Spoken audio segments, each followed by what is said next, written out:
Also words mean different things to us. Mhm. So I realized this when I first started doing my work on the arts of seduction, which is also the title of the first book. It's the title of my first TED talk. Yeah. The word seduction means so many different things to so many different people because it's taken on the burden of societal disapproval over the centuries. So seduction is become a bad word. Yep. You can never quite get it right. So I don't argue the point anymore about whether there's stories, whether it's history, what it is, because it's no point. It derails the argument. Right. It derails the point you're trying to make. So I think some things, you pick your battles. So you say, okay, let's call them our ancient stories. Right. And I'm happy with being able to do that. I think that the story of Ahalya is an incredible one. I discovered much later, because there are other stories that are similar to this from the Skanda Puran, for instance. And the idea was that when you turned somebody into a stone, what happened was that you excommunicated them. You threw them out of society. You took away their voice. Right. You made them voiceless. Right. Till somebody comes back and gives you the power of that voice again and says, you are accepted back in society. And that's the idea of, but like I said, that there's nothing hard and fast about any of this. It's supposed to be a lesson. Yeah. And I think that what you said is amazing, but I love your interpretation. So just change a couple of words and go with it. Okay, I discovered when I started working on the Kamasutra that it's a treatise. It's a scientific treatise. It was written in metaphor like any other treatise. So it's actually a really important work in the fact that it gives us a certain vocabulary, because it is that metaphoric vocabulary that then went on to inspire about 2,000 years of our classical Sanskrit and Tamil literature. And we don't know what those terms mean. Little things, like my smallest example that I can give you is the jingling girdle. Right.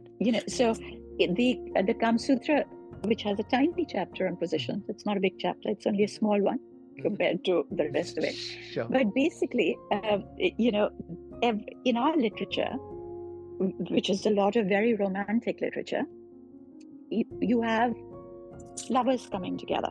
Right. But it never says that, they got into this position, they did this. Each position was indicated through a piece of jewelry. So, and each piece of jewelry was not because, let's be prudes and let's not talk about it. It's because women were taught how to do that position with how that jewelry moved on their body. So I started with this girdle. I mean, it's amazing. The thought is amazing. That's what I said, that the language is so different. So if you were going to be on top, the woman in ancient cultures was never supposed to be on top. Okay. It was like a position of power. So in the Abrahamic, the Judaic stories, you're never supposed to be on top. The Kamasutra says you can be on top, but you have to do this by moving your hips. So you don't move your upper part of your body, you only move your hips. Right. Okay. So they would wear this girdle on their waist with lots of ghungroos. Right. And make sure that the ghungroos didn't make a sound. And that showed that you were not moving the rest of your body. Right. Yeah.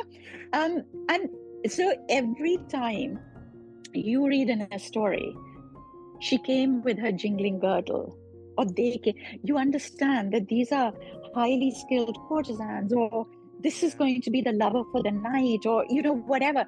But you need to understand those things to be able to understand what they were talking about. No, I have to warn you that, you see, the problem is that it's this vocabulary that's been lost, which is what my research is about translating and decoding this. So when I wrote my book, for instance, it was just literally to decode the words that I use, so that, for instance, okay, I'll give you an example. Nal and, the story of Nal and Damanti? Okay, it's a very famous love story. Yeah. Okay, it's a famous love story. It's one of those miserable love stories where the two of them are married and they're separated, and then Damayanti goes through all this hellish stuff till finally, at the end, through trials and tribulations, they're brought back together. Anyway, it's a particularly famous story from our ancient literature. Yeah. And there's this part right in the beginning when they're married, where Nal sends a message through her maid to Damayanti, to his new bride. And he says to the maid, he says, tell her that the kisses that she desires are forbidden to me. Which basically meant that in some parts of the country, in many parts of the country at that point, the rule was that between 3 and 6, you basically stopped making love. That was the time that you woke up, you did your prayers, and you started your day. Okay, so kissing was okay till 3 p.m. Till 3 a.m. 3 a.m. But you didn't kiss. Yeah, in that prahar, in that section, that 3-hour section between 3 and 6, you got up, you did your puja, you did your bath, and so on. Now, it categorizes, the Kamasutra categorizes women into 4 categories, and one of them is the Padmini. And the Padmini, it says, can only come to orgasm in the hours of dawn. So he's saying to her, she's looking dissatisfied, and he's saying, I'm sorry, those kisses that she desires are forbidden to me. Now, you see what I mean? You understand that? You suddenly know, okay, what the hell is he talking about? This is what I mean. This is what we lost. No. So the categories are based on partly on physiology. So partly on what they look like from the outside, partly on their humors, partly on their mental makeup, and so on. So they're actually categorized. And when you read them today in modern interpretation, they don't necessarily sound very nice because we don't have a background for it. Sure. But the idea was that each one finds pleasure in a different way.